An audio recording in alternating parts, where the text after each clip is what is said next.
मार्केटमध्ये सहज आणि स्वस्तमध्ये मिळणारी मच्छी म्हणजे ही मांदेळी मच्छी. ती आणली मी. ती आता स्वच्छ करून घेतली आणि स्वच्छ धुवून पण घेतली. ह्याचा आज करणार आहे रस्सा. वाटण्यासाठी घेतले टोमॅटोज, मिरची, खोबरं, धणे, पाव चमचा बडीशेप पावडर, बडीशेप असेल तर बडीशेप घ्या, आणि लसूण. सगळ्यांचं करायचं वाटण. गॅसवर कढई तापत ठेवून त्यात तेल घालायचं, ठेचलेली लसूण घालायची, थोडंसं चिमूटभर हिंग घालायचं. त्यानंतर फोडणीत तयार केलेलं आपलं वाटण घालायचं, ते थोडं परतून घ्यायचं.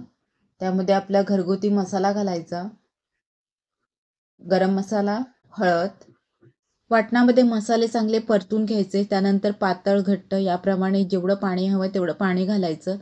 उकळी आल्यानंतर त्यामध्ये मांदेली मच्छी घालायची आणि आंबटपणासाठी आपल्याला चिंच किंवा कोकम असतील तर कोकम घाला. मी चिंच घालते.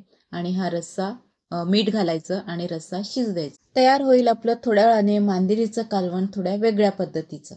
छान लागतंय. रस्सा एकदा करून पहा.